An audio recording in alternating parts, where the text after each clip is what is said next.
Some Florida residents are preparing for the possibility of delayed flooding from Hurricane Idalia.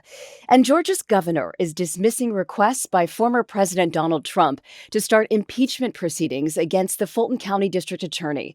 Good morning. I'm Kristen Wright with NPR News, and here are today's top stories. The water is still rising in parts of the southeastern U.S., 2 days after Hurricane Idalia made landfall. In west central Florida, many Pasco County residents are ready to begin recovery efforts. The storm flooded thousands of homes along the coastline. But as Gabriella Paul from member station WUSF reports, emergency officials are warning communities are not in the clear yet. Pasco's Assistant Director of Emergency Management, Laura Wilcoxon, says people should expect delayed flooding events through Saturday.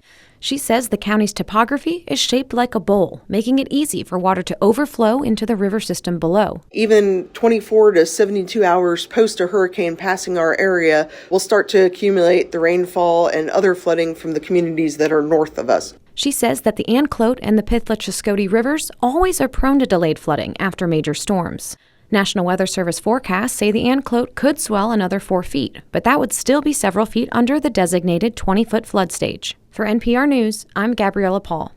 Former President Donald Trump pleaded not guilty to charges he tried to overturn his 2020 election loss in Georgia. The plea came as Governor Brian Kemp rejected calls to start impeachment proceedings against Fulton County District Attorney Fani Willis, who brought the case against Trump and 18 others.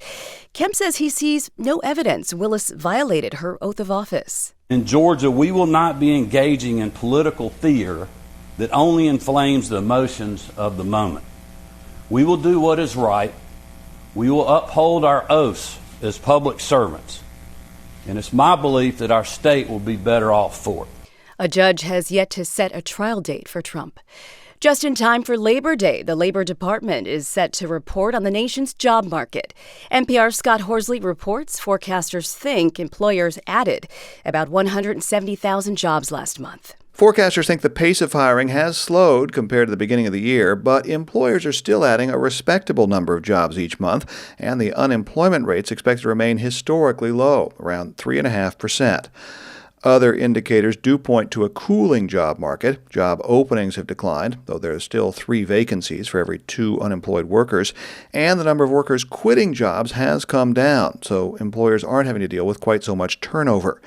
Today's report is also expected to show that wage growth slowed in August, but in a turnaround, wages are now climbing faster than prices, so workers have seen real improvement in their buying power. Scott Horsley, NPR News, Washington. Ahead of the Labor Day weekend, gas prices are holding fairly steady, falling only a penny since last week to a national average of $3.82 a gallon for regular. AAA points out that impact assessments are still being made from Hurricane Idalia. You're listening to NPR News.